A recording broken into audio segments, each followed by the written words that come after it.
নমস্কার বন্ধুরা, আজকে নিয়ে চলে এসেছি আর একটা রেসিপি, যেটা হলো ভরবা মির্চি। এটা কিন্তু খেতে খুব অসাধারণ লাগে, রুটির সাথে বা পরোটার সাথে, চাইলে ভাতের সঙ্গেও খেতে পারো।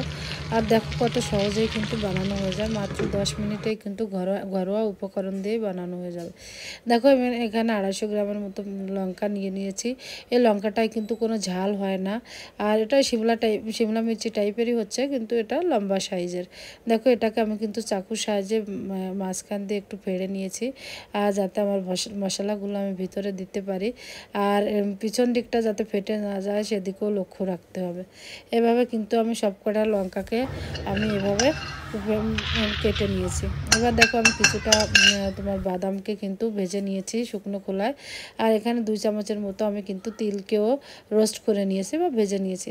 এবার বাদাম আমি 1 মুঠের মতো বাদামকে কিন্তু খোসা ছাড়িয়ে দিয়েছি, আর তিল দিয়ে আর বাদাম দিয়ে কিন্তু একদম পাউডার টাইপের, মানে দানা দানা টাইপের কিন্তু একটা পাউডার বানিয়ে নিয়েছি। একদমও মানে পাউডার হয়ে যায়নি, হালকা দানা আছে।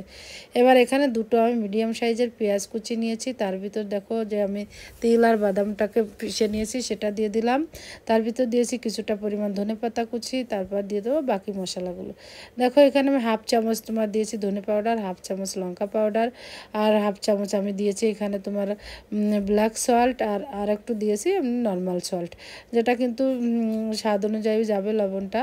আর এখানে দিয়েছি দেখো চিনিও দিয়েছি 1/2 চামচের মতো, যেহেতু আমার চামচটা ছোট চামচ সেহেতু পুরো দিলেও চলবে। এবার দিয়ে দিলাম 1/2 চামচ আমচুর পাউডার। এখানে কতটা কোয়ান্টিটি বানানো হচ্ছে সেই হিসাবে কিন্তু আমার মশলাও কম বেশি হবে। দিয়েছি এখানে লঙ্কা পাউডার, একটুখানি হলুদ পাউডার দেব, ঠিক আছে। এবার আর এর ভিতরে কিন্তু তোমরা চাইলে একটু গরম মশলাও দিতে পারো। এবার এভাবে আমি একটু নাড়িয়ে চাড়িয়ে নিয়ে এবার এর উপর থেকে কিন্তু আমি একটু বেশি করে লেবুর রস দিয়ে দেবো, তাহলে কিন্তু স্বাদটা হবে অসাধারণ, আর এক্সট্রা কোনো জলও লাগবে না।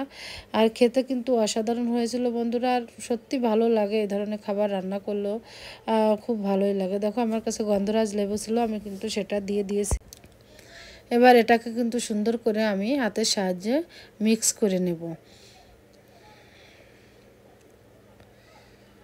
দেখবে যাতে লেবুর বিচিটা ওর ভিতরে থেকে না যায়, তাহলে হয়তো মুখে পড়লে তেতো লাগবে। আর এভাবে কিন্তু আমি মিক্স করে নিয়েছি। দেখো একদম যে মানে গিলা গিলা মানে নরম হয়েছে সেটাও না, লেবুর যে রসেই কিন্তু আমার হয়ে গেছে। এবার আমি এর ভিতরে কিন্তু মশলাটা ধীরে ধীরে পুরে দেব। এটা প্রসেসই এটাই যে মশলাটাকে আরামের সাথে পুড়তে হবে, যাতে আমার লঙ্কাটা ফেটে না যায় বা ভেঙে না যায়, সেটাকেও ধ্যান রাখতে হবে। এভাবে আমি কিন্তু সবগুলো লঙ্কা ধীরে ধীরে পুড়ে নেব। আর এটা কিন্তু একদম সহজ রান্না, দেখো বেসিক জিনিসেই হয়ে যাচ্ছে। আর রাতে মানে তোমার 10 মিনিট হলে পুরো রান্না তুমি কমপ্লিট করে নিতে পারবে। আর মানে চেষ্টা করবে লঙ্কাটা একটু বেশি সময় আগে ধুয়ে রাখতে, তাহলে জলটা ঝরে গেলে উপরটা ভালো শুকানো থাকবে, আর তাহলে কিন্তু আরও বেশি টেস্টি হবে। ভিজে থাকলে কী হয় বলো তো, তেলের পরে দেওয়ার পরে একদম নেতিয়ে যায়, এমনিও নেতিয়ে যাবে কিন্তু ওটার স্বাদটা বেশি ভালো আসে না। এভাবে দেখো আমি একটু করে করে করে সবগুলোর ভিতরে ভরে দিয়েছি। আর এরপরে ব্যাস সামান্য প্রসেস, তেল দিয়ে দাও, একটু সর্ষের তেল বা সাদা তেল যাতেই তুমি বানাতে চাও। তেলটা একটু গরম করে নিয়ে ওর ভিতরে কিন্তু আমি এবার লঙ্কাগুলোকে দিয়ে দেব। আর এটা একদম এবার লঙ্কাগুলোকে দিয়ে একদম লো ফ্লেমে করে কিন্তু আমি ঢেকে দিয়ে 5 মিনিটের মতো এপাশ ওপাশ উল্টিয়ে নেব। একদম রান্নাটা কিন্তু আমার কমপ্লিট। খুব সহজে হয়ে গেল রান্নাটা, সবাই খেয়েও কিন্তু খুশি হবে। আর ছেলে মেয়ে যেহেতু এখানে থাকে, এই জন্য ওদের কিন্তু এই রান্নাগুলোই বেশি ভালো লাগে। বন্ধুরা, কেমন হয়েছে রান্নাটা? যদি ভালো হয় অবশ্যই আমার পেজটাকে ফলো করবে, আর চেষ্টা করবে আমার যদি কোনো ভুল থাকে সেটাও কমেন্টে বলে দেওয়ার জন্য। আর যদি তোমরা একটু উৎসাহ দাও, তাহলে কিন্তু আরও নতুন নতুন রান্না বা রেসিপি নিয়ে চলে আসবো। আর ধন্যবাদ সবাইকে।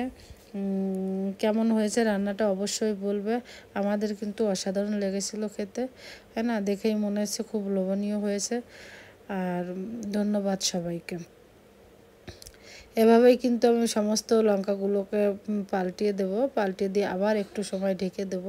তাহলে কি বলো তো, লঙ্কাগুলো বেশ মোটা মোটা তো একটু শক্ত হয়, সেটাকেও হতে একটু সময় লাগে। যখন আমি ঢেকে দেব তখন কিন্তু আমার মানে লঙ্কাটা খুব সেদ্ধ হয়ে যাবে, আর ভিতরে মশলাটাও কিন্তু পুড়বে না, আর মশলা থেকে কোনো কাঁচা গন্ধ বা কোনো কিছুই কিন্তু বেরোয়নি।